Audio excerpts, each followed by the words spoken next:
All right, folks, last call to get your ice cream from the ice cream truck outside. We have 5 minutes before we're going to start the meeting, so please get those before we get started.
Oh, I don't know why. Here.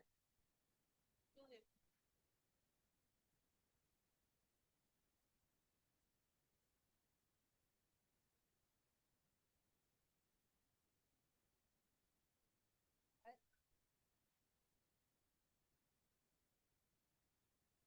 That is Lobo supposed to just leave, or does he know when he's going to leave? Last call.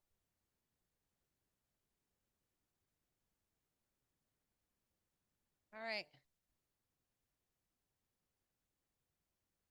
Hello. Welcome, LD12 Democrats. Hello. All right. We're going to get started at 6 o'clock. You know, I run a mean machine, so I'm already 1 minute behind. This is officially your last call for ice cream. The ice cream truck is going to be leaving. It is free ice cream thanks to a very generous donor. So please make your way out the doors around the corner to get your free ice cream. They're leaving in like 10 minutes. Melanie, please hit record on the Zoom. I do not have my slides. 2 of them again. All right, next slide. All right, welcome. My name is Melissa. I am LD12's chair, and I am excited to be here. So, thank you for joining us at today's meeting, either in person or virtually. Please be advised that our meetings are recorded by Zoom for documentation and reference purposes. By continuing to be a part of this meeting, you consent to being recorded, and if you have any concerns or objections, you need to let the board know before the meeting starts. I'm going to change that. We have a jam-packed agenda today. We have a lot of speakers. We have a lot of information we need to talk about. I want to make sure your agendas are all on your table. So please take a look at them. They have everything you need for today's meeting. Keep that in mind. I made them just for you today, just for you. So I'd like you to take them home, hang them up on your fridge. All right. Land acknowledgement. Oh, yes, sorry. Arizona LD12 Democrats acknowledge the land we gather on today is the ancestral homeland of the indigenous nations that have inhabited these lands since time immemorial. We take this opportunity to thank the Hohokam, including the Akimal, Otham, and Peepash Maricopa peoples of the past, present, and future for their traditional care of this land and their resilience. Attached to this physical space is a painful history of forced removal, resulting in intentional genocide of its indigenous people. This history is important to all of us as a reminder not to cause further harm. We remain appreciative of our ability to teach, learn, and serve in such a space of importance and reverence. I just wanted to let everybody know, normally we have a bathroom back here in the back, but it's closed off. So if you need a bathroom, you have to go out those doors into the breezeway. There's on the left-hand side bathrooms if you need them. And then I'd like to ask Senator Mitzi Epstein to come up. She has some words. Good evening, everybody. I am Mitzi Epstein, your state senator, and yes, I have some words. I'm going to try to not be blown away. I feel like I should be a mime with walking in wind, but nonetheless, I'm going to read you a statement because I wanted to make sure I got everything covered tonight. Excellent public education has always been my primary goal. A thriving economy, supporting jobs with high pay, requires an excellent education system. That's been my goal forever and will continue to be. When I started the legislature 12 years ago, those were the focal points. But now it's, good grief, the very foundations of democracy are being destroyed by the MAGA movement. Every day, the president who wants to be king attacks our rights in a new way. From the worst cases of innocent people being kidnapped with no due process, to smaller but painful cuts at hacking away at our consumer protections, like most recently, if your flight gets canceled, you will not be compensated. This is the new reality. Daily axe chops on our rights. The root cause of this chaos is the growth of the billionaire titans who want to become oligarchs and are becoming oligarchs. And that is why I'm going to focus my work on stop bills for billionaires, and I will not be running for re-election to the legislature or any office in 2026. Thank you. Okay, now, Melissa, if you disrupt your own meeting, then that's on you. Thank you. I will, of course, finish my term through end of December next year, 2026. Your support has meant the world to me. I appreciate your votes of confidence year after year, meeting after meeting. Thank you. And I couldn't have gotten there without you. Wow.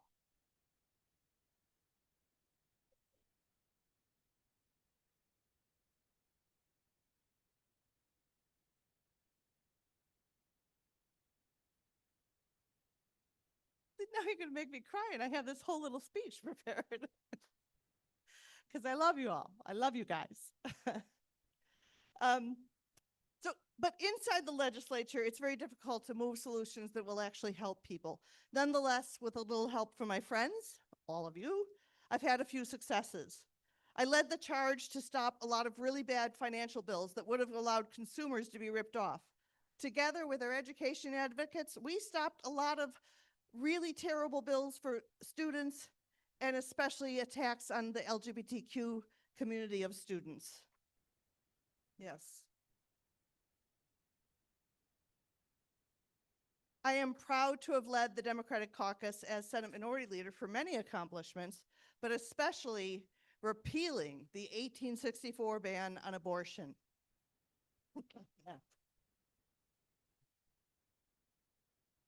I used my knowledge of the rules and my creativity to develop a multi-layered strategy with our Democratic caucus and a team of thousands of Arizonans, including every one of you. That is what yielded our success. My goal has been to support the caucus members to work together. The models I set up for retreats and models for work groups continue to be used by the new leaders in the House and the Senate. Working with you and being a leader in the team that turned our community from red to blue has been a joy. From the beginning, working with Allison Porter and Joanne Marcus, we emphasized that volunteers are the secret sauce to all of our success. Yes, give volunteers a can. In 2018, I spearheaded the work to document our neighborhood team plans so that we could continue them and spread them to other districts, no matter who the candidates are. And now we have a chair who is bringing them to other districts, and it will make such a big difference. I have led by example that legislators support the exec board and the exec board supports all the Democratic candidates. Thank you, all of the exec board members. Thank you, everybody who makes this group run. Our LD12 Democrats, this is a shining star built by us. So give yourselves a round of applause. We need our collective strength now more than ever. Billionaire pickpockets are robbing the middle-class Americans with nearly every law passed by this Congress and every order signed by this convicted felon, this dishonest, this disgusting president. Yes. I have developed a particular set of uncommon skills that can be a vital part of the teamwork we need to restore public education and restore democracy. I will continue with newsletters and forums that explain complex legislation and complex, really bad ideas, and I will continue to rally your voices. Stop Bills for Billionaires will be a coalition of wonderful organizations, including indivisible groups, unions, research partners from across the nation, and you. We need lots of people who will read the newsletters, share the ideas, host house parties to explain the problems and the solutions. And the solutions will certainly include electing the right people to serve in our government of, by, and for the people. We have 2 members of the House, and I'm glad that Stacey Travers is a whip in the House Democratic leadership team. It's a very effective team. Stacey steps up, as she did when she sponsored a resolution that passed the NCSL National Conference this year. It was a big accomplishment. But to fill our LD12 seat in the Arizona Senate, I am excited to endorse wholeheartedly Patty Contreras in the 2026 election.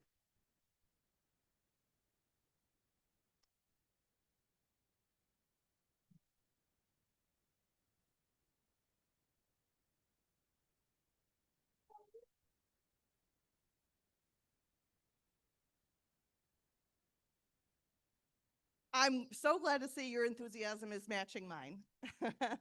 You know Patty, she represents us well with the votes she makes and the outreach she does to always be listening to you. She's been the top vote getter in the House, and she's ready to step up her campaign as she will need to do to get the big win for LD12. So I have voided my petitions online. If you signed for me online, forget about it. You can now sign for Patty. And please do. In fact, Patty has paper petitions here tonight. So let's all sign on to Patty's petitions so that she will become our new state senator. You can also scan the QR codes on your agenda to takes you right to Secretary of State. Sign your equal. It takes you right there. Please make sure you sign today. Get your phones out. I don't see enough phones out. That's a direct order. Thank you. And I think it goes without saying that Mitzi has done such a wonderful job both in the House and in the Senate. She will be finishing out her term, so she'll be with us next year, of course, the whole year and all. And we look forward to her new endeavors with beating up those billionaires. Is that what it's called? So I think that's great that she's doing this. I'm very humbled by your support and very humbled to be up here as hopefully your next state senator. I do have some petitions for you to sign, and I know Melissa's breathing down my neck because they're getting off a schedule. So we will get on with the show here. Thank you very much. Thank you.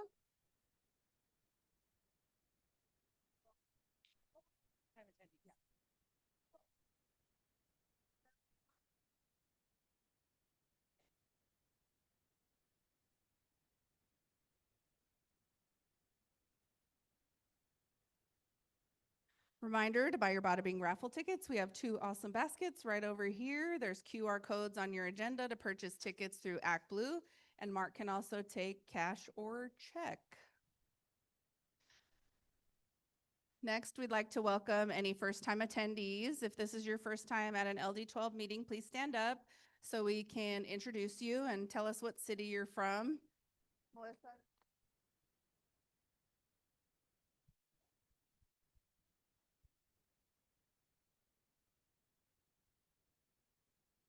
First, I already know this one. This is George Haith, and he lives in Ahwatukee.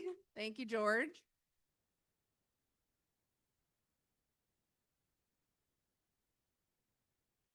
Joy from Chandler, welcome.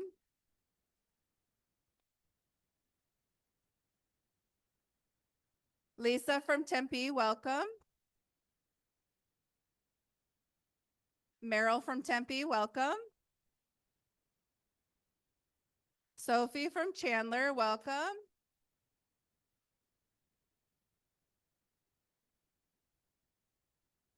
John from Ahwatukee, welcome. Do we have anybody online that's new? Melanie can unmute if there's somebody new in Zoom. Going once, going twice. Okay, moving on. Next, we would like to welcome any elected officials. If you're an elected official, please stand up so we can recognize you.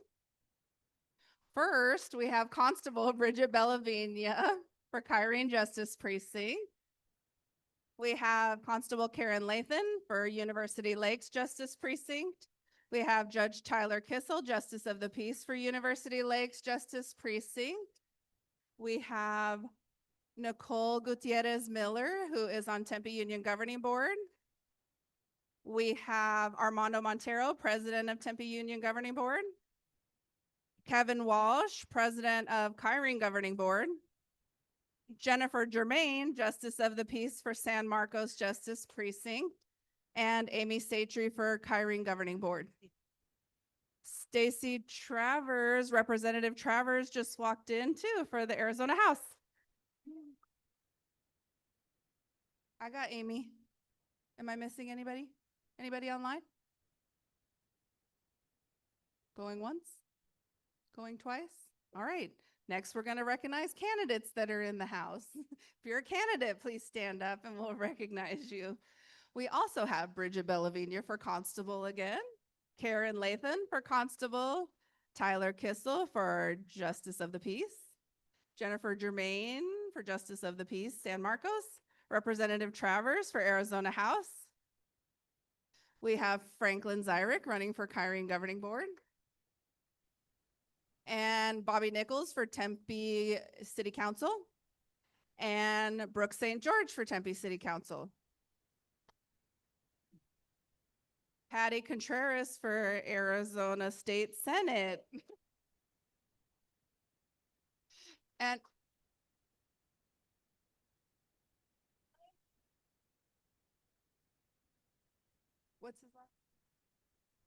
Brian, I think it's Matlock. Brian Matlock is running for state mine inspector, and he's online, and he'll be joining us at an upcoming meeting.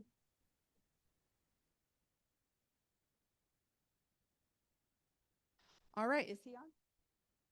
All right, our first guest speaker tonight via Zoom is our Congressman Greg Stanton. We are turning it over to you, Melanie.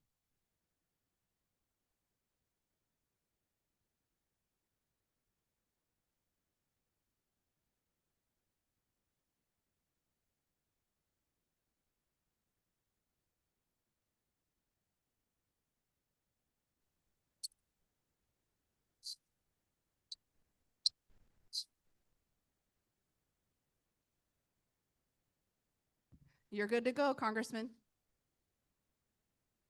All right, can you hear me okay?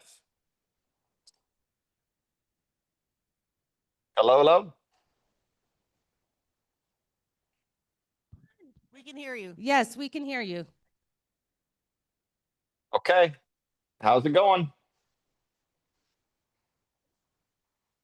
Okay. I wanted to give a quick report from Washington. I think we'll open up to any questions that you may have. I just got back from a dinner with Jake Sullivan, the former national security advisor with President Biden. Sorry, I'm a few minutes late here, but a lot of things going on in the world.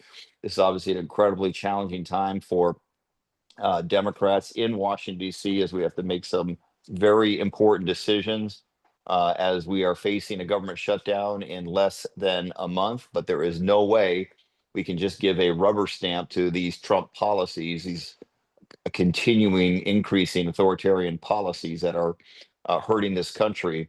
The Republicans in Congress won't do anything to stand up to Trump, to reassert our power of Congress and reassert the independence of the branches of government. And so we just, in light of that, the president just keeps taking power more and more away from Congress. And so we can't give quarter to that by just handing over them an easy win with a continuing resolution. So it's going to be a very challenging time, and we're all going to have to come together as Democrats and saying it will be a painful time, but we simply can't just give in and get nothing for any kind of vote on keeping the government open. Politically, obviously, it's a very challenging time, but a good time for us as we look forward to the 2026 election. These policies that the president administration are moving forward on, obviously the tariff policy, which is continuing, sadly, to increase costs on the American people. They're totally illegal tariffs that should be voted on by Congress, but the American people see right through what is going on. They know that it is the largest tax increase on the American public since the Hoot-Smalley tariffs in the late 1920s. Companies that may have tried to hold off pushing the tariffs on to their consumers and their customers, that's going away. And so sadly, we continue to see increased pricing. There's no way that this administration can hide from that. There's no way that they can say that this isn't a direct tax on the American people, and the American people are showing their poll after poll shows the American people know exactly what's going on, are strongly opposing. This mass deportation policy is totally underwater with the American people. The American people do not want to see their neighbors or friends or people they go to church with or work with, or maybe the owner of a restaurant that they like to hang out at, who is employing lots of our fellow Americans in those positions, to see that this is the action taken by this president to deport people that under any form of immigration reform or comprehensive immigration reform, these people would have an appropriate path to citizenship. And now they're being deported many times to countries that they have no association with. Obviously, you've been reading, among other things, about the case of Kelly Yu, the sushi owner of multiple restaurants in Phoenix that has a hugely popular support base, and she's hired dozens of our fellow Americans, and she supports the local police department and fire department and Girl Scout troops and Boy Scout troops and the local Little League teams and other sports teams. She's been in this country for 25 years. She has an American husband, an American daughter who's in college. And right now she's in the Eloy Detention Center. She could be deported any day back to China. Deporting Kelly Yu to China serves exactly zero interest of the United States of America. And again, the American people see right through this policy.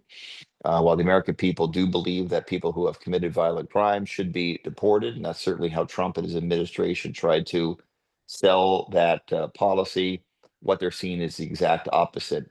These masked federal officials, and we don't even know which department they are with, grabbing people off the street, taking them to these detention centers, not giving them proper due process. That policy is very, very unpopular with the American people. They're going to pay a steep price for it at the ballot box. And of course, the one big beautiful bill, whatever they call it, the American people also see right through that. Somehow the Trump administration has tried to sell that bill as um, not raising taxes on the American people.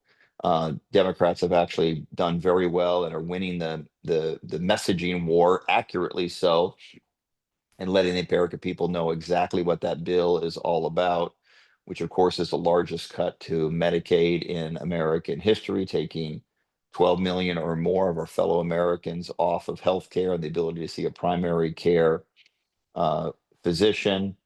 And well, you can see what's happening with HHS and RFK and the vaccine policy that the American people are turning very quickly against as well. But here locally, we know, it's just devastating to not just the people of Arizona, this largest tax cut or largest cut, excuse me, to Medicaid in American history.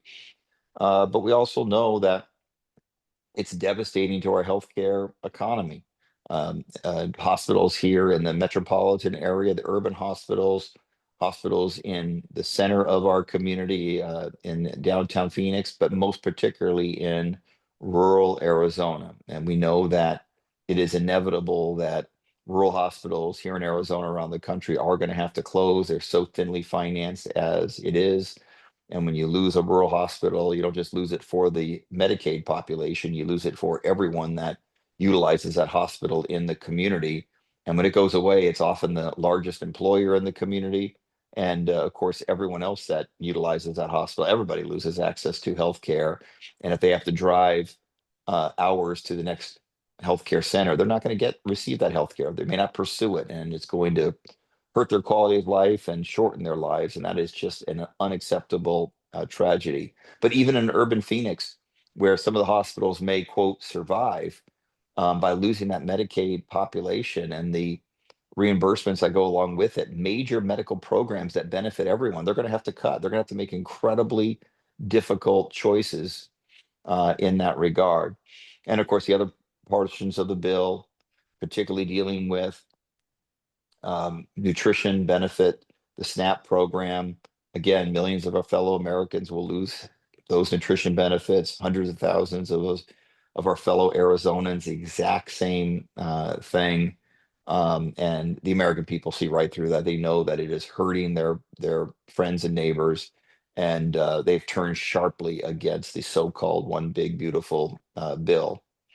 And of course, it hurts our clean energy economy. Arizona was probably doing better than just about any other state with regard to our electric vehicle manufacturing, wind and solar, the battery production, et cetera.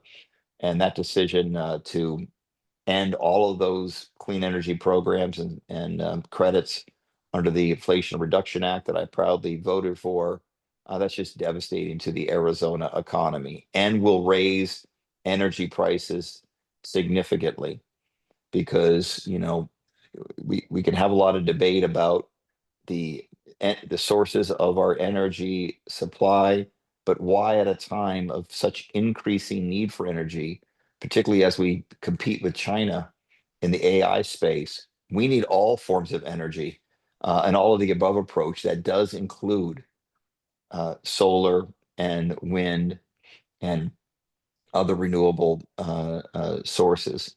And we've completely gone away from our commitment to electrification in the transportation industry. What a tragedy that the United States is going backwards on energy policy, where so much of the rest of the world is going forwards. And not only is it going to hurt us from a climate change perspective, but also just our economic leadership in this globe. And China is going to take up more market space, so it is completely backwards and self-defeating in that regard. On the political side, look, we are not naive. We know that what the Republicans are doing in Texas with the redrawing of the lines is going to be very hurtful. I think they think they're going to pick up 5. I don't think they're going to pick up 5. I mean, they may pick up a couple because we're going to have stronger candidates and the winds at our back, if you will. Obviously, I'm very proud of what California has done in response, and now we're paying attention to what other states may do, and then the potential Democratic response. But on paper, it's a high likelihood that we end up in a more difficult situation from a pure like district perspective in the next election. But I'm telling you, I'm the head of the New Dem Action Fund, which means I'm working with candidates around the country in the most competitive seats. We're picking up incredibly talented candidates around the country that are in this fight, that are passionate just like I am, that'll do everything we can to get the 218 and get that majority and get checks and balances back to our government and give us subpoena power, which will be so incredibly important for our ability to push back against this Trump administration and its movement towards authoritarianism. Look, at a time that we should be focused in on strengthening America, lowering costs, and increasing our economic strength around the globe. What we're doing with tariffs, we should be focusing on winning this economic battle with China. Instead, our only way to win it is to have close working relationship with our allies, Mexico, Canada, of course, here in North America, Europe, other Asian countries in the nearby China, and we're blowing it. We are just blowing it, and it is very difficult for me as a longtime community leader and now member of Congress to witness. But we're not going to sit idly by. We're in the battle of our lives, and I'm just so proud of everybody who's on this call and what we're going to do in Arizona. We're going to win the seat down in Southern Arizona. AZ06, Joanna Mendoza is running a hell of a good race, and I advocate for here in Washington. You're going to see a ton of support coming from Washington to see Joanna succeed. Obviously, Siscomani, the incumbent who she's going to beat, had this embarrassing situation of continuing to pretend like he was trying to stop the big beautiful bill from cutting Medicaid, or he was advocating for the clean energy tax credits. He asked for that to be changed when it was on our side of the Capitol. It didn't happen. He still voted for it. It went over to the Senate. It got worse. And what did he do? He still voted for that bill. I mean, come on. The people of Southern Arizona and the people of Southern Arizona are very smart. They know exactly what he did. They're not going to fall for it that somehow he was really advocating for those programs. When whatever Trump asked him to do, he did. And then with Schweikert in AZ01 in Maricopa County, look, in so many ways, the fact that he was such a broken record for so many years on the deficit, if you were to look on YouTube, you'll see hundreds of hours of speeches he's given on the deficit. Well, one thing I didn't mention earlier, of course, is that the one big beautiful bill is a budget buster for the United States of America, adding close to $5 trillion to the debt. And of course, he voted for it. He went in against what he would describe as his number one issue for being in Congress. He voted against in order to appease Trump or avoid a primary or whatever. Again, the people of North Phoenix and Arcadia and Biltmore and Scottsdale and Cave Creek and Fountain Hills, they are really smart, and they're not going to reward that. So I just think we've got a hell of a good chance of winning that seat as well. Up in Northern Arizona, Jonathan Nez, who I support. I know it is a primary there, but I am supporting Jonathan Nez. But he did run a strong race last time. And Eli, even though it's a Republican seat by like 6, R+6, Eli Crane has a voting record as bad as Andy Biggs and Gosar, and he's way out of touch with that district. And I think Jonathan Nez, within a what should be a stronger year for us in an off year from an off year election with Trump in that White House, with the people so angry about his policies. I think we got a fighting chance in that one, and so I'll be spending a lot of time supporting Jonathan. In my own race, of course, it's not an easy one. I know this district knows better than anyone, the East Valley. This is the battleground area in the state of Arizona. So representing Chandler and Mesa and Ahwatukee and Tempe, my district, because of the voter registration advantages that the Republicans had in the last few years, it's up to an R+3. So it's no cakewalk. And so I'm going to fight as hard as ever, and I'll be relying on every single person on this call to help me make sure that we hold on to this critical seat and we do our part to win this majority and get back much needed essential. I mean, we have to have checks and balances after this next election. So thanks, LD12. It's great to be with you. Sorry, I was a couple minutes late at the beginning, but I'm open to any questions you might have.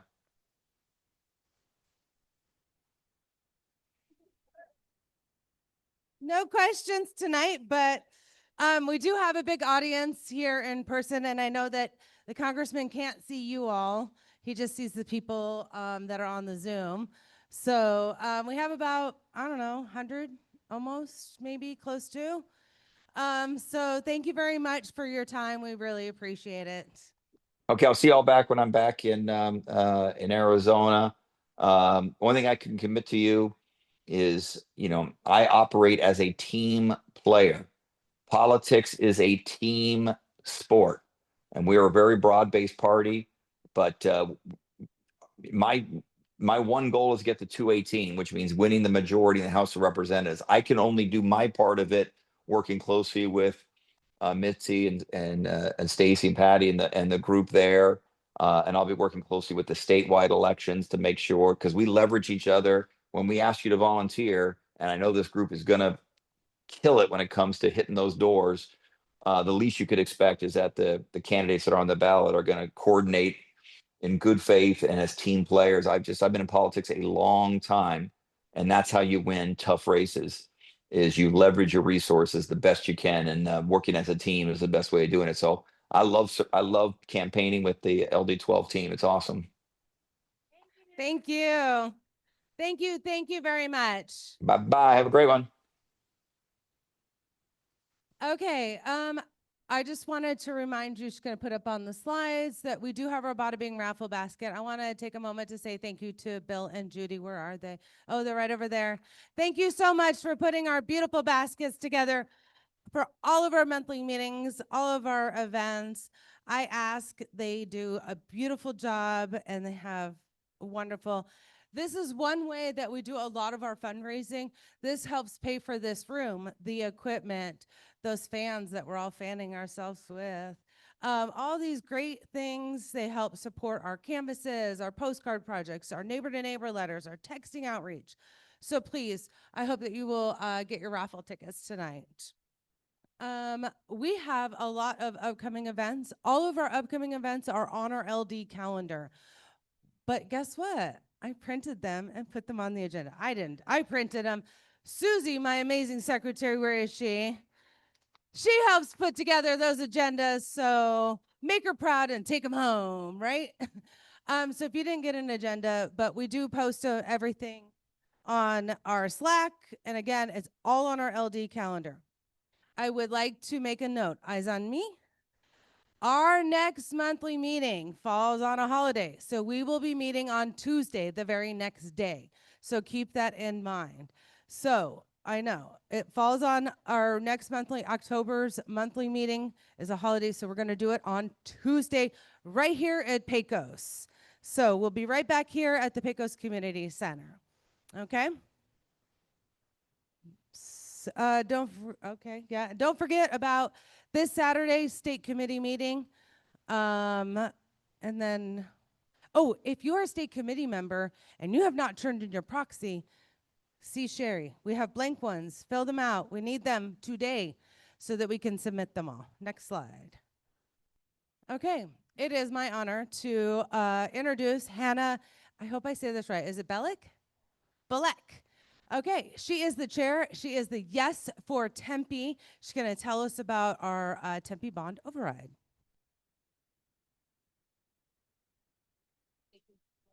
Awesome, thank you. Hi, I'm Hannah Moulton Balek. This way. Okay, thank you. And thanks for having me. I'm the PAC chair for Yes for Tempe Kids, which is the effort to pass our school bond in Tempe for TD3. Um, as you probably know, the infrastructure for Tempe's elementary schools is from the 1970s, and it's very costly to repair and maintain. The result is learning loss, unsafe, and inefficient environments. In fact, my son's middle school experienced this in August. There was a day where the AC stopped functioning, and so everyone had to go home. Luckily, because of a previous bond, that school is currently being rebuilt. So that kind of thing won't happen again at his middle school next year. But for Rover and Fees and Carminati and the other schools that haven't been redone in Tempe, that's not the case. We are really focusing on getting out the vote because there's not much on the ballot this November. What we're asking for is a pretty modest 196.5 million to do critical maintenance at all schools and to renovate Fees Preparatory Middle School, Rover Elementary, and to redo parts of Carminati for early childhood education. Basically, the tax level will stay level, but one thing I know that other bonds and overrides folks are going to speak tonight. I don't know if they've been seeing this, but we've been seeing much more organized opposition. We think from Talking Point. So it's a little scary to see the opposition to bonds and overrides especially, in Tempe, we've been lucky. We've been generally the voters have been very supportive, but we're taking nothing for granted this year. So to that end, I have, if you know anyone in Tempe or if you are in our district, I have yard signs in the back. I have lit over here at this table. And I wanted to share a few canvassing opportunities. We're going to be canvassing starting September 20th every Saturday for those next 4 weeks in the Rover neighborhoods, Fuller, Bustos, Arredondo, and Carminati. So I can send that info to the LD leaders here if people are interested. Also wanted to share that Allison Ewers, our TD3 governing board president, had planned to be here, but she had a family emergency, so she couldn't be. But she has a message for you all, which is tell everyone in Tempe that this bond needs to pass and that she will make sure the funding is used responsibly, which I know we all trust her to do. So thank you so much. Thank you, Hannah. So we have on the election coming up in November, there's all of our school board or school bonds or overrides are happening. So Tempe Elementary, Kyrene, and Chandler Unified, as well as the Chandler City Charter. So we have people here today to talk about all of those. So Kevin Walsh is going to be our next speaker, but while he's making his way up, I just want to remind you, if you could go back, Marion, that we have our usual reoccurring monthly events, Democrats and Donuts, Watering Hole Wednesday, game night, and AZ Readers and Leaders Book Club. Those dates and times are all on the printed agendas that are on your table, so be sure to join us for that. And next we will hear from Kevin Walsh, Governing Board President for Kyrene.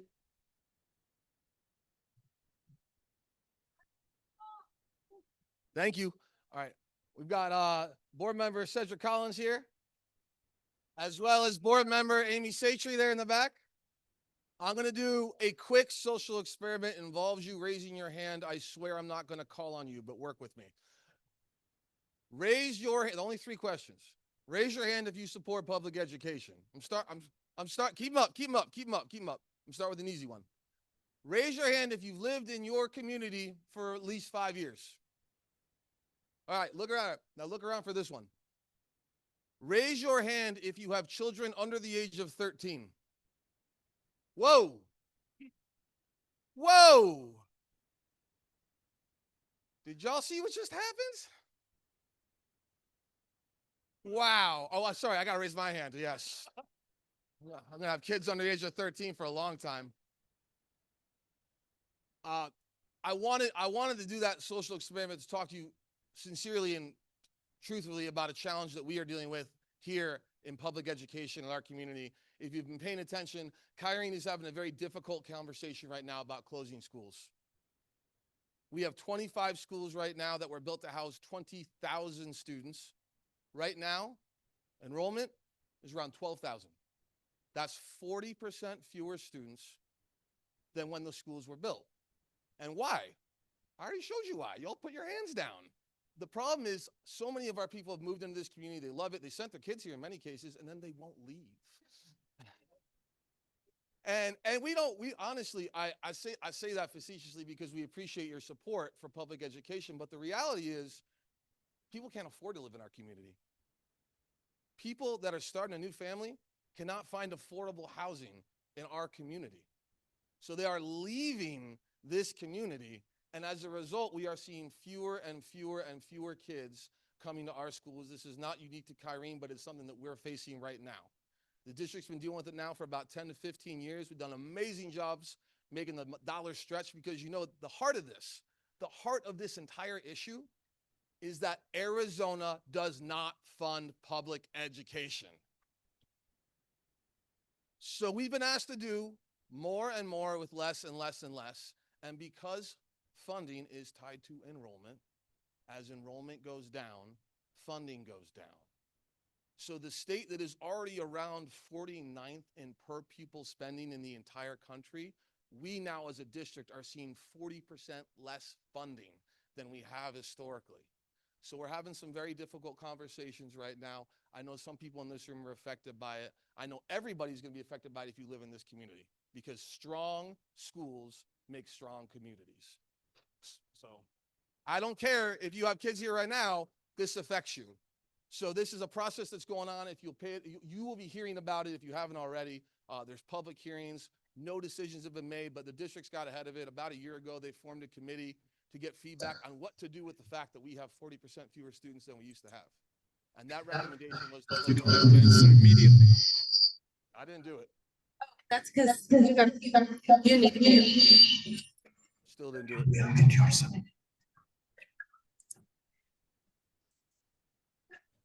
Can I talk to him? No?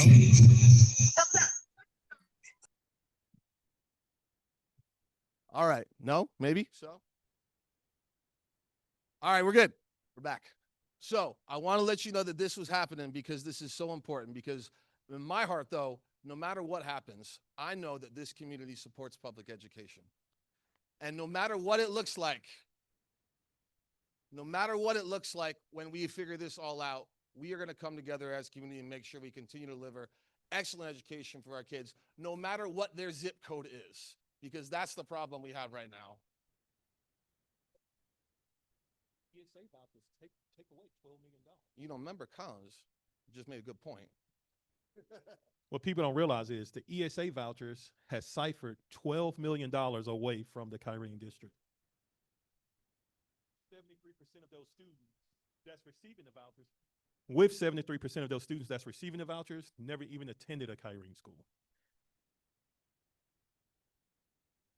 So that makes what's going on right now with our override election so important, because we rely on these funds for an override election, just like every public school district does in Arizona, because we have to fight for scraps. We rely on this for funding 20% of our teachers. 20% of our teachers are funded through this override. That's how we keep our class sizes small and manageable. That's how we pay for art teachers, music teachers. This is not unique to Kyrene, but I'll tell you what's unique to Kyrene is that right now, Kyrene has seen the opposition get a lot more organized. Do y'all remember a few years ago, we saw those no signs popping up? We've never seen those before.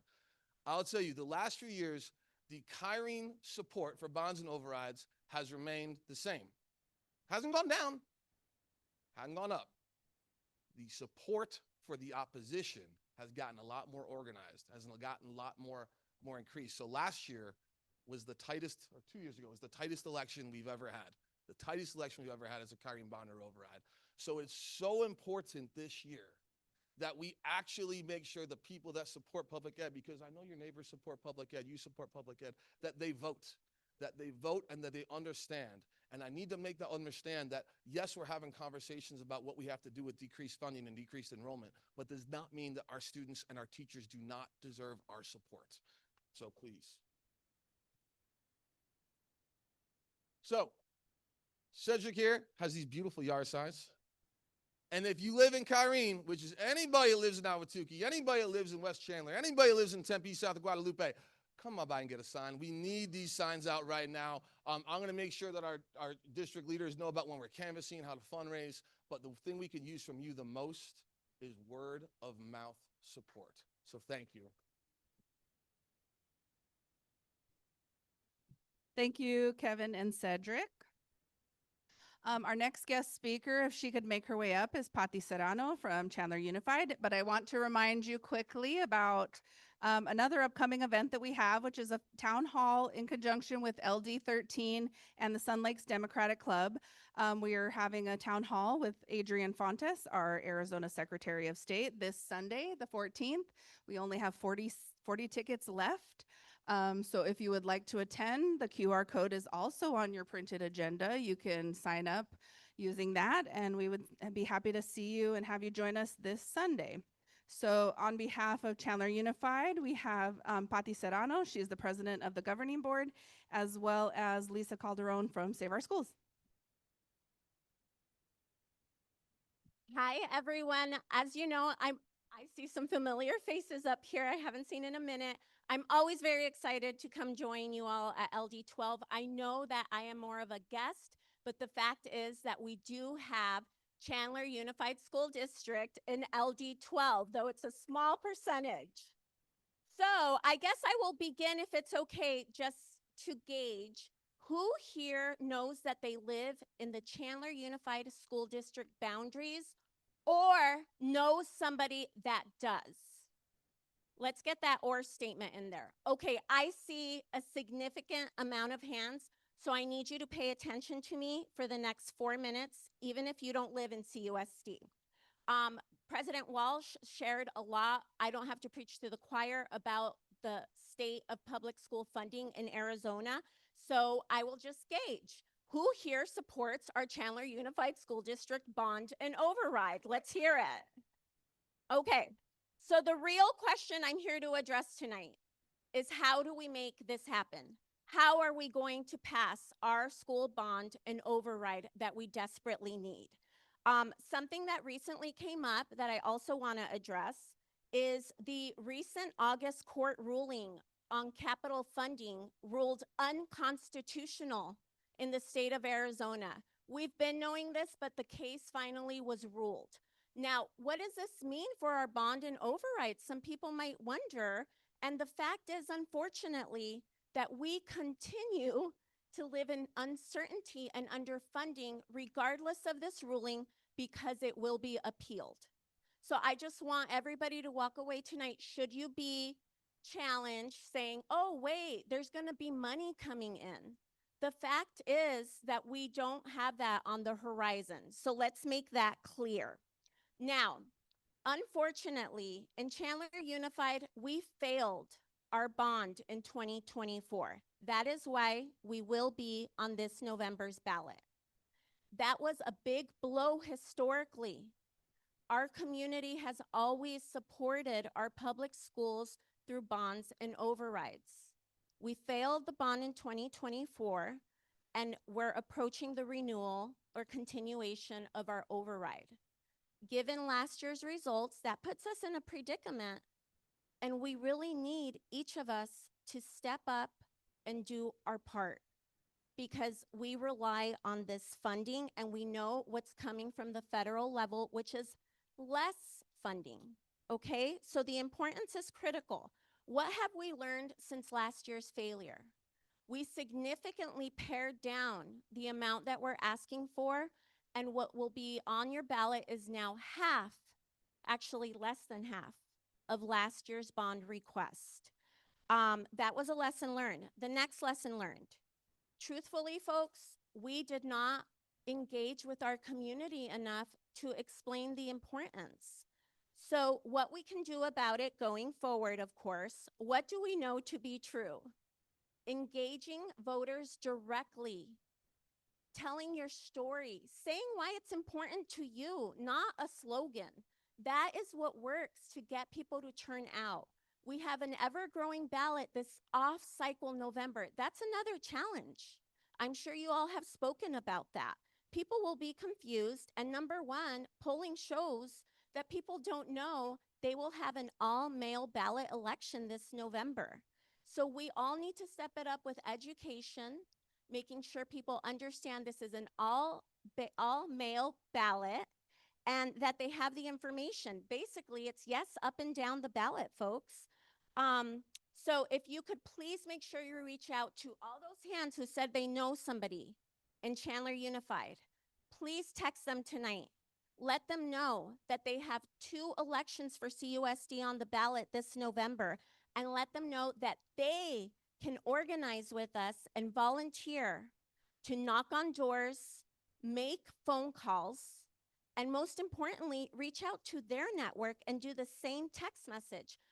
Text them and say, copy and paste this. Send it to everybody you know in CUSD. So at some of the tables, you will see a QR code. And this is something that you can send to your friends in Chandler Unified as well, or come on over to your neighboring district and help support us. We've already started our canvases, and we're 1 month away from ballots dropping in the mail. 1 month away, 4 weeks. People need to check their mailbox and find their ballots. They can complete it immediately, mail back. And of course, November 4th is the big election day. We will have drop-off ballots, boxes. We have everything you need. Lisa Calderon, for those of you that know, is the seasoned trainer, supporter, will go alongside you to knock doors or make phone calls. I will be there as much as I can be. So please join us to do real voter outreach. We will have car painting as well. And please follow Yes for Chandler Students. Yes for Chandler Students on all social media platforms and online for more information. Thank you so much.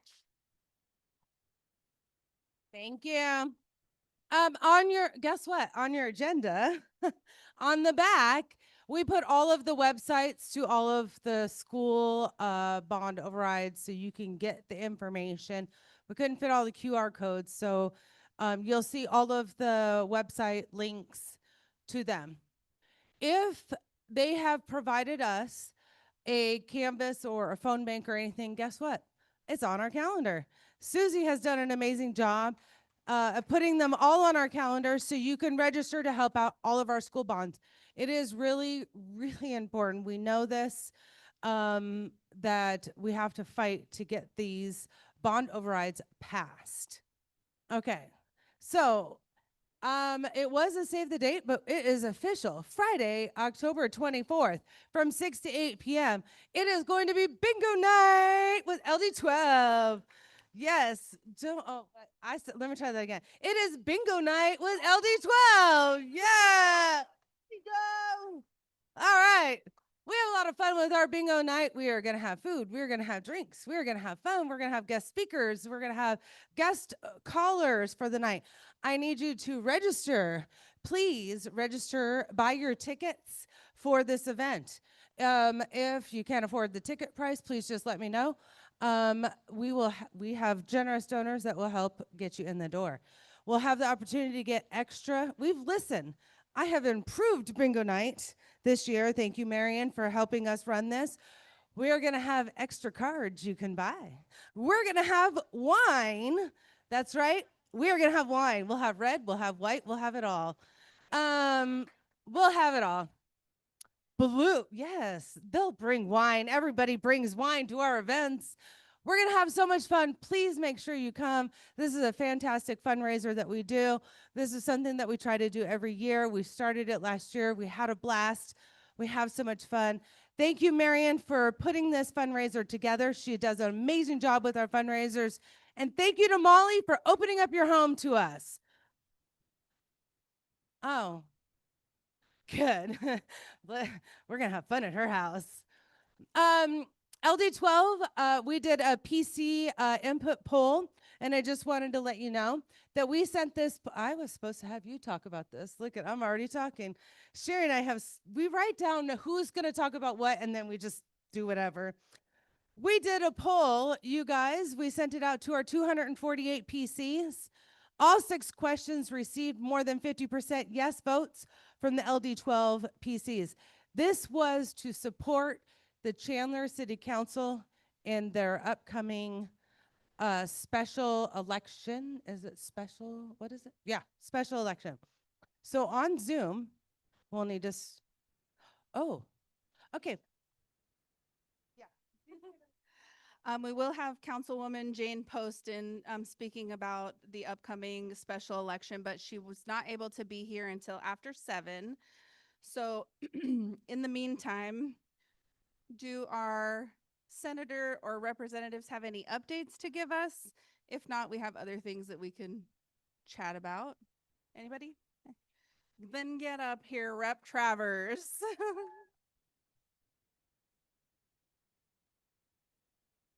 Because I've been on Zoom and I've been out of town doing the people's work for everybody. First of all, congratulations to Patty. I couldn't be happier for her. We are so incredibly gonna miss Mitzi, but if we know Mitzi, she will not be silent for long and not be out of the picture. So we look forward to her stewardship, her continued insight, and her advice as we go forward. So thank you very much. I'm sure some people want to know, well, Stacy, did you want it? And I say this with all the love in the world, hell no. Because those people in the Senate be tripping. I know my House people, and I am happy there, and I am happy to stay there. So apologies for being delayed. I was part of the Kyrene Curriculum Council meeting, and we ended up late trying to decide what's going to work for our students. Full disclosure, I was one of the 3 people that raised our hands. I'm going to try not to get emotional. One of my schools is on the list to be closed, and we loved it, and it took us forever to find a home there. And so I know that it is done with, you know, the best intentions. We need to do what's best for our kids. We need to do what's best for our staff and our teachers and our community. And so hard decisions need to be made. And I get that, even though it still breaks my heart. I think Senator Epstein mentioned the NCSL resolution to modernize the Universal Services Fund that helps rural communities afford broadband and access to low-income families. And this was a 50-state buy-in. We had to get a vote from all 50 states. I had some initial troubles in committee, but we managed to turn everybody around when it was voted on the floor. And so I'm so proud of that. We're going to take that resolution. We're going to go ahead and send it to DC that we approve as a National Council of State Legislators this resolution to modernize the Universal Services Fund. So thank you very much. And let's hear it. We are currently on the Democrats Deliver Tour. I don't know if anybody's mentioned that. We have been going around trying to make some of the budget asks that we got in the budget as Democrats real for people. So we went to Sage Memorial Hospital and took a look at the $3 million dialysis center that we are investing in for tribal nations who don't have access and have to drive 5 and 6 hours sometimes to get their dialysis done. We're going to Lake Havasu to a veterans treatment court to talk to some veterans who are going through that diversion court, talk to judges, see how it works and how effective it can be. 92% success rate, 8% recidivism. We are so proud of that. We've got Keys to Change, all our initiatives for homelessness that we had money, including the $5 million Homes for Heroes and a lot of the other Department of Economic Security funding that went to fund housing initiatives. We're also going to be this week at St. Mary's Food Bank. We know that that's been hit by the federal monies. We managed to get money in the budget, state budget for that, and we are really proud of that. So we want to make sure that you guys understand that these aren't just numbers that are flying around. These are, you know, it's real money for real people, and we're really proud of being able to take that. So check your social media because you'll be able to see clips of how we're talking to people, how it's impacting communities. And, you know, whenever you feel like you're getting a little down, like kind of what's the point? This is the point. This is why we do it. This is why we fight. And that's it. Other than that, I've been running around the state, going around trying to expand economic development in the state. We're tired of data centers, boo. So we're trying to see if we can shore up some other industries like defense and aerospace, biosciences. How can we get businesses coming into the state? How can we make sure that we send our technology out? And that's something I've been really proud of. So sometimes if I'm on Zoom, like at 4 o'clock in the morning, as we know, when I was watching that crazy state committee meeting, I might not be here physically. That doesn't mean that I'm not present. I'm not on Zoom. I'm not, watching what's happening to you guys, but please know that I'm working for the state. So that's my update. Thanks, guys. Thank you. Okay, thank you. We're going to skip around and sign her petition. Yes. Okay, so we're going to skip around while we wait for Jane. I'm going to go over our financials really quick. Just want to remind you that we say that it's confidential, but it's already public knowledge. So have fun. In the month of August, we had a beginning cash balance of $27,334. We raised $2,714. That is one of our lower months that we have fundraised. We spent $927, and we have an ending cash balance of $29,121. Now, last month we did some stamp purchases. That's why we had a lot of money that came out of our account. But when I went back, the $29,000 is still ahead than where we were 2 years ago, 4 years ago in the past. So we're still doing really good. But we do have our bingo fundraiser that's coming up and our holiday fundraiser that will be in December. So we're still on track, but don't worry, I'm still going to always ask you for money. That's never going to stop. So, of course, don't forget, we do have Kay Kennedy over there who's selling these beautiful LD12 shirts. We have our vote shirts, and we have bumper stickers and bumper magnets, cookbooks. So please head over to Kay Kennedy. She'll be happy to hook you up with one of our merchandise items. So I really appreciate that. We're going to go ahead and hear from our ADP chair candidates. I think we have a few of them in the room and a couple of them on Zoom. I think so. I don't see Charlene's on Zoom, and I haven't seen Julie.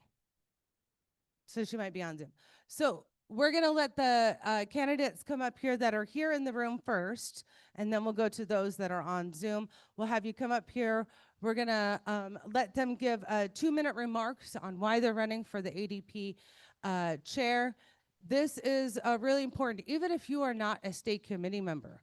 If you are a PC or you are in this district, I highly suggest that you pay attention. This is very important role that does our state party, Democrats. So Sherry's going to be doing our timekeeping.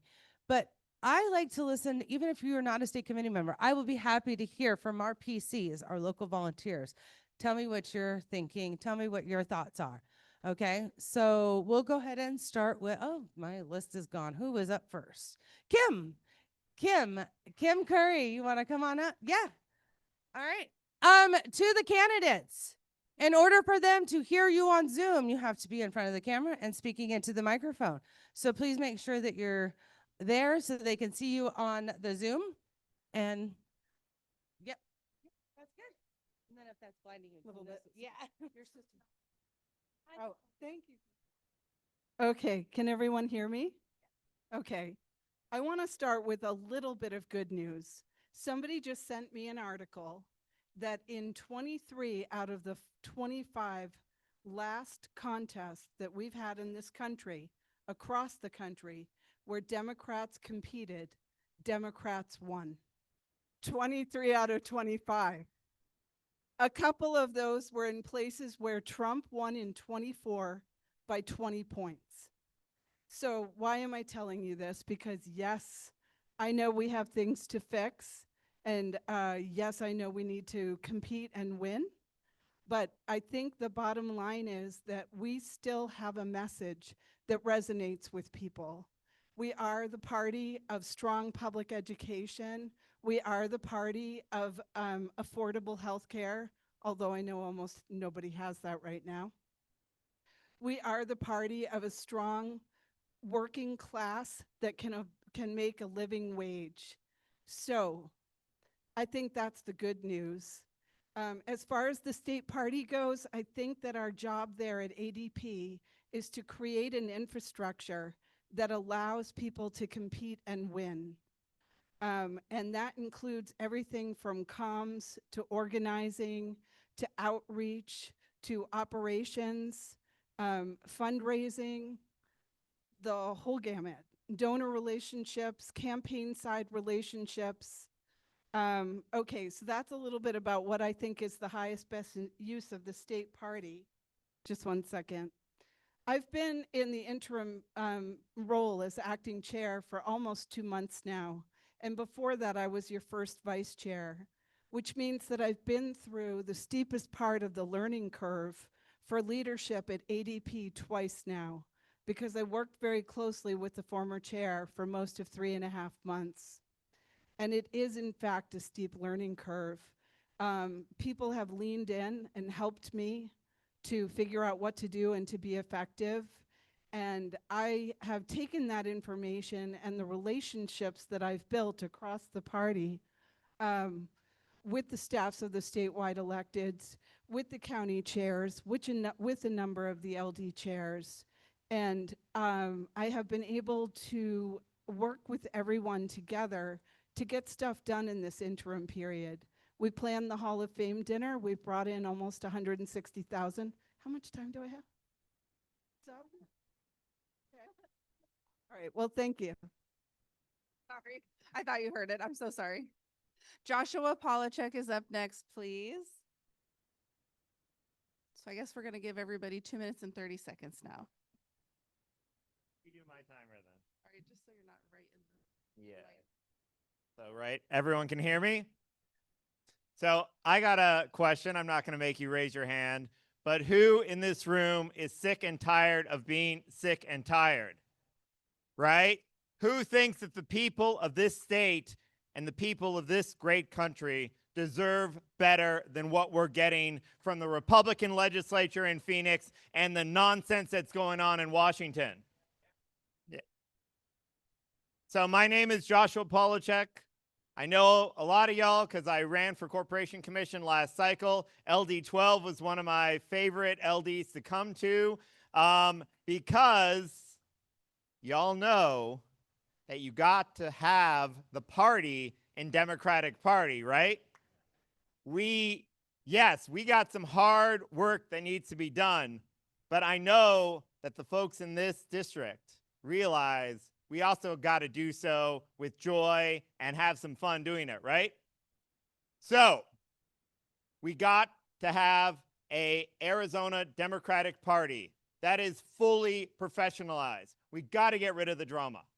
I bring to the party 25 years of professional experience. I was an American diplomat in the Foreign Service from the early, I joined the Foreign Service right when shock and awe started in 2003, and I stayed in until the 2016 election and realized that I'd been promoting American values and interests overseas for nearly 2 decades, and it was time to come home to fight for my fellow citizens at home because we deserve better. And then in 2020, after having helped out my dad in the last year of his life, after having been a Girl Scout troop leader, I ended up as the ED of the Pima County Democratic Party, helped deliver historic results, and then last cycle as the Corporation Commission candidate. And with that, I know we need to have professionalism in the party and we need to take the fight to the Republicans. So who here is ready to be done with being sick and tired of being sick and tired?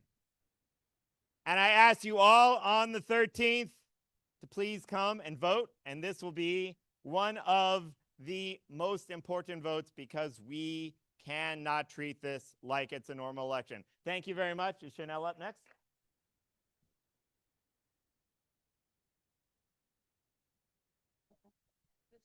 Chanel Poe. Is this the illustrious LD 12 that I hear so much about? Is this the LD12 that has increased voter turnout and PC engagement? Well, I'm really excited to be here, but I must have a serious conversation with you. We are at a precipice with our party. We are ceding ground.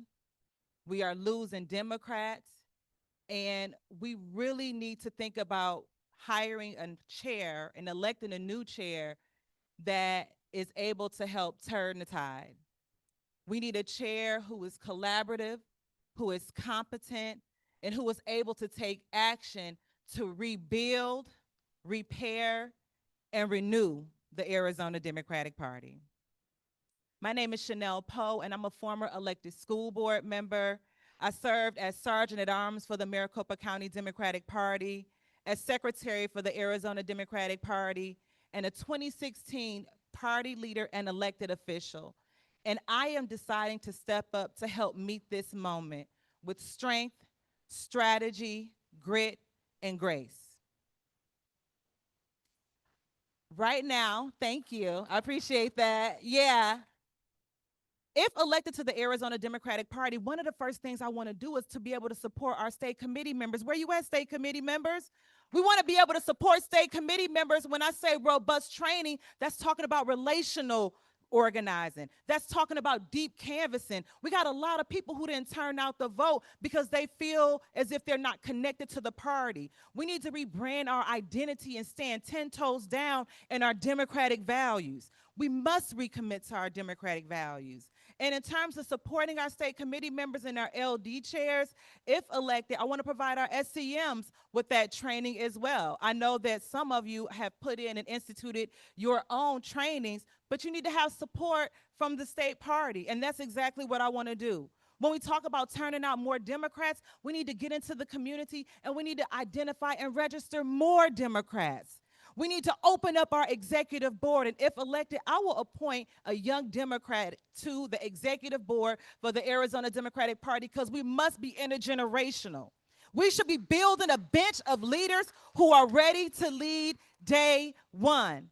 If elected chair to the Arizona Democratic Party, I'm gonna call a special meeting within the first 50 days. And we are gonna get some new bylaws intact. We are gonna incorporate our young people, and we are gonna come up with a strategy, or shall I say, incorporate a strategy that I've already created. Right now, I'm the only candidate that has a platform for us to be able to build on so that we can win. My name is Chanel Poe, and I wanna fight for you. I want to rock side by side with you so we can re-energize our base, rebuild our party, and renew our spirit to restore faith in the Arizona Democratic Party. I hope to own your vote on September 13th or by proxy Wednesday. Thank you.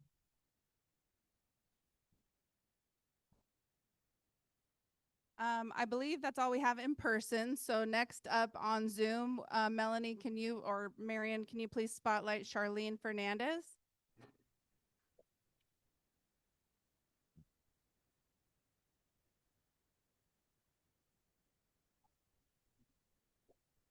Perfect. All right, Charlene, you're up. I'll holler when it's time. Do that, please, okay? Just mute me. So an article just came out about the Arizona Democrats. It said, it's here in Arizona. It says, many are now wondering if the Arizona Democratic Party will be able to get its act together to stage an offensive in the 2026 midterms and stay vibrant enough to field a volunteer army for the 2028 presidential election. Some are asking if a state party organization is even relevant any longer, and my answer is that we are relevant. We are going to win. We are going to win big. We are going to make sure that no LD is left behind. We're going to make sure that someone is running in every LD. Why would Democrats come out if there aren't Democrats running in those LDs? We are relevant. We are in it to win it. I'm Charlene Fernandez, and most of you know my story. I have rural roots, born and raised in rural Arizona. And at the end of my career as a public servant, I served as the state director for USDA for rural development. What can get better than that? I got to travel all over the state of Arizona, meeting people in our rural areas and finding out what their needs are. And this is exactly what I will do as the ADP chair when you elect me on September 13th. I will go out into the rural areas and we will start building our PCs in those areas, and we will listen. We will find out what people need, not tell them what they need. I plan to work really hard in rural Arizona as well as in our urban areas, Maricopa and Pima. This is not a one-person job. This is a team. I know how to build teams. I built teams at the Arizona State Legislature when I was the minority leader. I served there for 8 years and started with 22 members. And when I walked out those doors, there was 29 of us. That's what I do. I build a coalition. I build teams, and I will do that for the Arizona Democratic Party. Lifelong Democrat, would be honored to serve you. Thank you. And I need your vote on September 13th. Thank you, Charlene. Thank you so much, Charlene. We're just going to double check and make sure there's no other candidates on Zoom. No? Okay, and Councilwoman Poston, it looks like she's probably not going to make it tonight. Unfortunately, she had a meeting with some labor groups, and I'm just assuming that it went long because she hasn't jumped on just yet. So we'll get her back another time, hopefully before the November election. Next up, we're going to do, sorry, timing myself. I'm done. Take the mic. Okay, so we're going to do our Bada Bing raffle. While we're doing that, if anybody has any new business that they would like to come up and share, we'll give you 1 minute. Start lining up right here. Yep. And Mark will get ready for you to do the Bada Bing raffle. All right. And because we have a wired microphone tonight, usually we have wireless, but we're getting it fixed. So we're going to have to kind of shout so the people on Zoom can hear us. So use your voice, and Mark, you can share your stop sharing your screen. And Mark, you can share your screen. I want to say thank you to everybody who donated and bought a ticket for our raffle basket. Okay. And after we do our raffle drawing, like she said, 1 minute for any new business. This is open to anybody. If you're a candidate, if you're a PC, or if you're me, who's always still looking for somebody who's an independent Tupperware salesperson, because I need some new Tupperware. I love those big bowls with the lids, okay? And I'm trying to support somebody that I know. Okay, Mark, you ready? Sure, he says. Drum roll. Can you do a drum roll? Oh, no. Oh, okay. We sold. Oh, goodness gracious. That is really blurry. How do you read that? Just read it. Tell me, because I can't read that. 510 tickets. 510 tickets. Dollars. Excuse me. Good Lord. Did you hear them yelling at me? $510. I think that's a record for us. Yeah, I think that's a record. Oh, thank you. 510. So 729 tickets sold. All right, do your random generator. So which one are we doing first? The steaks. Okay. 588 tickets. That was a hot item. Just so you know, everybody really loved that one. That got most of the tickets. 588 tickets. Put your random number generator up. I know.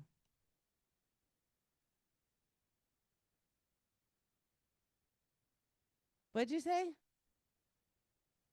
It's number 260. Oh, there it is. Okay. Whoops.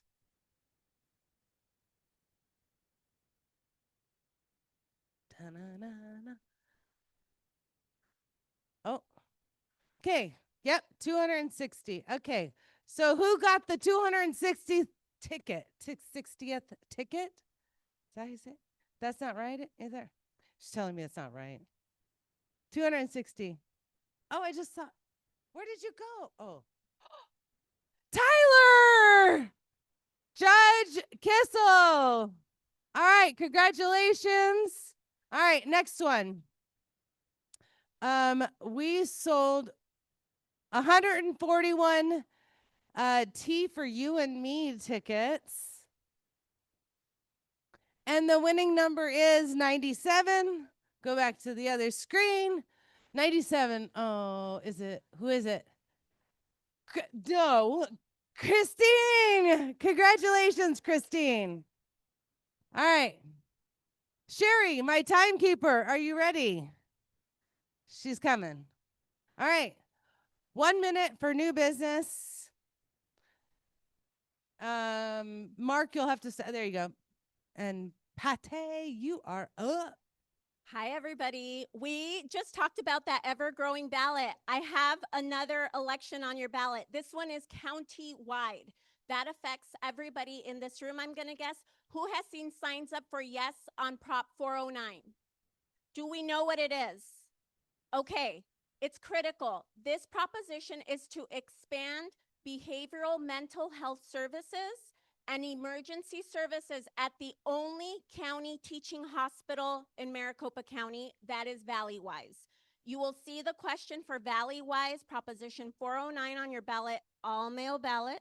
This November, please start chatter on this issue. It's critical. It's a critical burn center. You or I could find ourselves in that hospital with the only services we need, and we need to fund it. They've done a phenomenal job of accountability. You can go to yes on, I think it's yes on Prop 4, thank you. Yes on 409.com. I have palm cards at the back of the room along with a newsletter. Please feel free to take some home and feel free to carry lit when you knock doors. Thank you.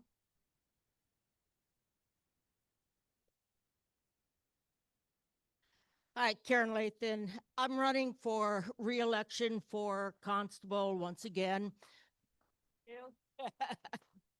I want to give a shout out though to two people who didn't stand in line. One is my judge, Tyler Kissel. He will also be running for re-election. And the other is Bridget Bellavina, the other half of Tempe. So they are going to be running for re-election. Please sign their petitions. But what I want to tell you is on September 27th, I'm having my launch party. It's going to be, thank you. It's going to be a lot of fun. RSVP, and we'll send you the address. It'll be catered by the taqueria. So come have some good food and sign my petition. I'll have some other candidates having their petitions there also. So please, September 27th. Hi, Janet Hamlin, campaign manager for Arlene Chen for Tempe City Council. She apologizes. She had a conflict this evening. 4 things. Yard signs behind Nicole Brown. Nicole, show us where the yard signs are. I brought 5. I'd like to go home with 0. Second thing, if you have not signed her petition, it is by Joe Goldblatt. Hey, Joe, look up from your cell phone. There we go. Joe's got the petition over there. Next thing, we are having a super fun event. A lot of you came to our Trivia with Arlene event.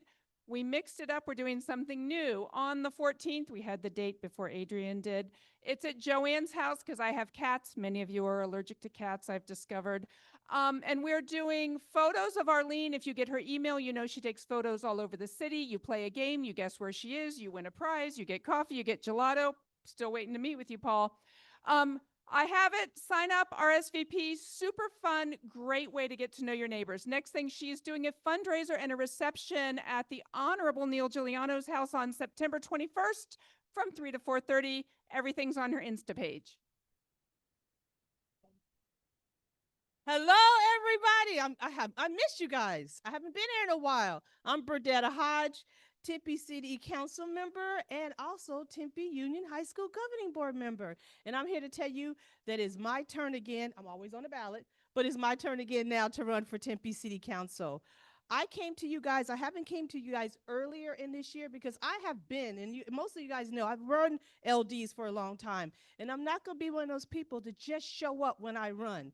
but I just needed to let you know that I am here and I'm running and I'm knocking doors and I'm doing it. But I'm not going to be one of those people that just come and say, hey, I'm here for the first 6 months and you never see me again.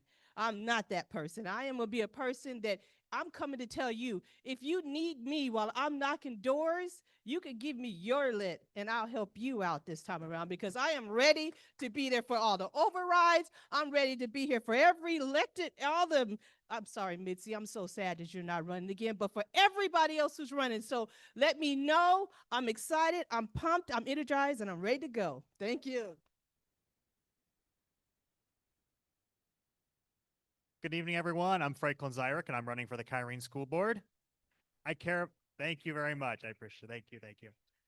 I care about public education because I come from a family of educators. My late grandfather served as president of NAU for 14 years. Meanwhile, my grandma taught second grade in the Flagstaff Unified School District for over 35 years. I learned from them about the value of a quality education. I grew up attending Kyrene schools. I am running because I want all Kyrene students to have the same opportunities to succeed in Kyrene that I had that prepared me for high school and beyond. Want that to continue. You're all invited to my campaign lunch on Sunday, October 19th from 2 to 4 p.m. in Ahwatukee. It's in the Great Bulletin. Melissa and Susie got printed.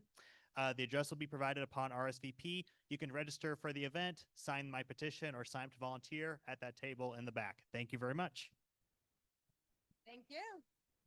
Hey, Franklin, did you send that information? Hi, I'm Leslie. Hi, I'm Leslie Hansen. We've spoken to you before from Organized Solidarity about the red cards.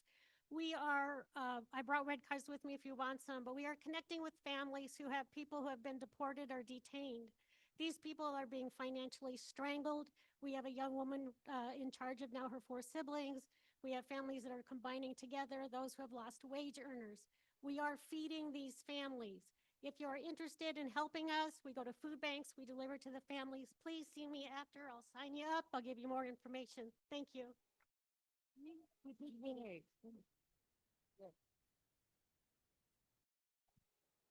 Good evening, LD12. My name is Bobby Nichols, and I'm running for Tempe City Council to address the exact problem that my friend Kevin Walsh mentioned just a few minutes ago. Tempe is not affordable for everyone at this time, and we are going to need to bring young families back into this city by focusing our resources on putting affordability and compassion ahead of criminalization and corporate greed. So when we talk about what we're going to be doing in Tempe, we're going to be focusing on public transit and building out our public services for the unhoused instead of putting them in prisons, which is more expensive and less efficient. All that to say, go to bobby4tempe.com. That's BOBBY, the number 4, tempe.com. If you want to learn more about me and my campaign, I'm also in the back with 2 volunteers. I got the shirts on, and we are gathering signatures, giving out lit. I hope to see you back there. Thank you all very much. Hi, all. Nick Collins, Progressive Council. We are trying to get some bylaws passed. I don't know if you heard. If you're a state committee person, this means more to you than other people. But we have a big state committee meeting this Saturday at noon, and we're going to try to pass some bylaws that were directed from our last resolution that passed in June unanimously about getting big money out of our primaries. And that's just our primaries, has nothing to do with the general election. And it's a big change, so a lot of people are nervous about it, and it's very understandable. But we're having a Zoom meeting tomorrow night at 7:30. I have flyers. If you're a state committee person and you're willing to go, or if you're not a state committee person, you just love Zoom meetings for bylaws, let me know, and I can give you one of these. Thanks a lot.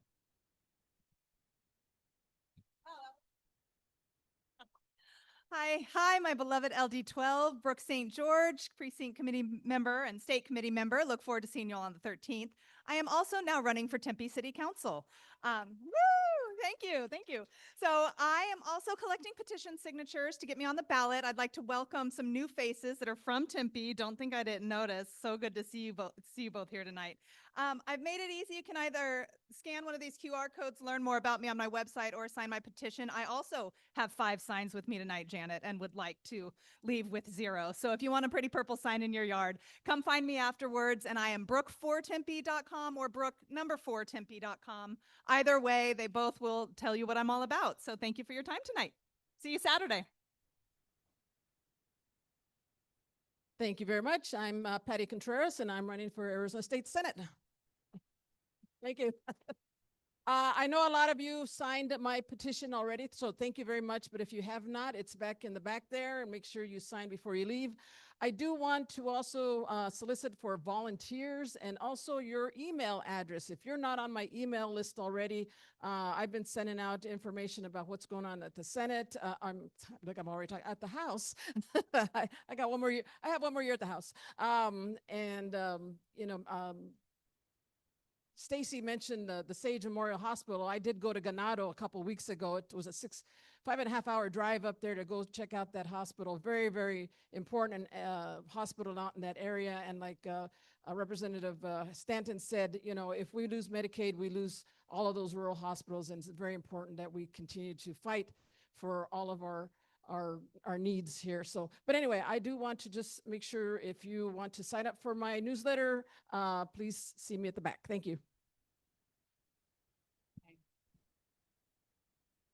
Good evening, everyone. I'm Judge Jennifer Germain from the San Marcos Justice Court. I'm running for re-election in the 2026 cycle. So if you live in the city of Chandler or in the area of Sun Lakes, I am your current judge. I'm the first woman, the first Democrat, the first Native American ever elected to this seat.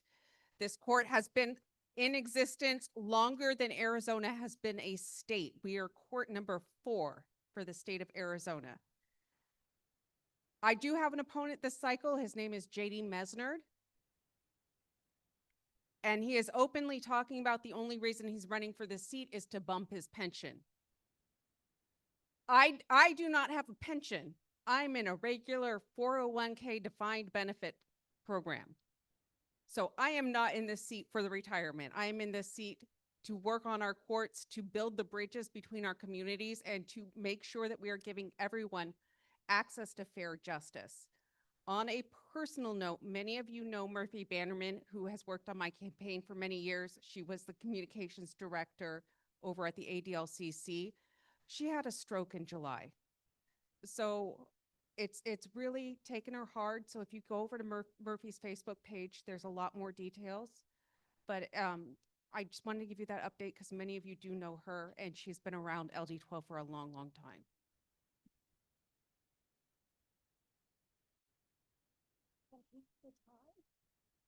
Hello, my name is Marion, and I wanted to invite you to, on the 21st, to the Suzanne Whitaker event. She is an activist in our community, and she has a book, and there's going to be wine too. So like Melissa said, wine.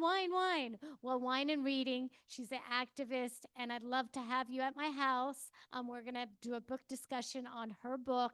She is a blue business, and I'd love for you to come and talk about activism because it's her journey as far as becoming a local activist. Thank you. Hi, I'm Mitzi Epstein, and I'm a state committee member right now. So speaking to all the state committee members, first I want to salute all of the folks who are running. Thank you for stepping up to run for chair of ADP. Yes, let's give them a round of applause. Every one of them is dedicated, smart, and could do wonderful things for the state. I am here to let you know that I am personally endorsing, not his office, but personally endorsing Charlene Fernandez for the state committee chair. I hope you'll consider it. Since I've worked with her in the House, she was the House Minority Leader. I know that she can raise money. She traveled all over the state as the House Minority Leader, raising lots of money, developing wonderful relationships with all of our state partners, the organizations, the unions, and so on. She is a proven person who can raise money. She also has a track record as an executive. She has, of course, managed the staff for the House Minority, as well as her work with the federal government. And I think that she is exactly who we need. The voice from the rural areas is also going to be great for ADP, I think. So please consider Charlene Fernandez. Hi, I'm Nancy Tapuzian. I am not running for office. Everybody else is. But anyway, we do the bridge protest, and you guys all think we're crazy because we're up there so early. Watch us, because starting tomorrow, it's getting later. Tomorrow's at 7 instead of 6. And this weekend, it's pushed back to 8, and then eventually 9. and then eventually 10. So keep watching us. We watch the weather, we push it back. So there's that. Hopefully, can I just keep on going? Okay, so on October 18th, there's going to be the big national protest. We are really hoping, yes, this is where we get a lot of people to help with petitions for people in this room. We get a lot of LD12 people that are volunteering with us. We hope we get a lot of volunteers at that time too. We're actually going to do something a little different this time, and we'll probably practice the week before, and that is actually marching across the bridge through neighborhoods, out McClintock, and so on and so forth. So it'll be a 2-mile march, but that's only for the people that want to march. We keep hearing people going, is it going to be a march? Do we have a march? We want to march. So there will be a 2-mile march, but there'll also people staying on the bridge. So you could do both. You could do all. I'm probably going to do it all. So there's that. So please see me if you want to go ahead and volunteer for October 18th. Is there anything you want to say? Okay, thank you. I'm going to close this out today with a little call of action. So you know me, I'm Lisa with Save Our Schools Arizona. I'm your neighbor in LD13. I was your DNC delegate for CD4. And so I'm asking you to please join us. We are doing phone banks. We are canvassing. We would love to get you looped in however you feel that you can give your time. So we are doing Tuesday canvasses, Saturday canvasses, and even if you want to invite us to your precinct, maybe you're in the LD12, but the boundaries of CUSD, please invite us. We'd love to come out and help. You never done it before, we can train you. I know it sounds intimidating knocking on complete strangers' doors, but I'm telling you, it is so much fun. So come join us and let's get active. Thank you. We need a picture. I promise you we did not talk. We look cute. Thank you everyone. Thank you for sticking around. It is 7:38. I'm going to go ahead and close this meeting. We do have the room for at least another half an hour or so. Please make sure you leave it better than what you found it. Push your chairs in, take your trash, throw it away. Thank you.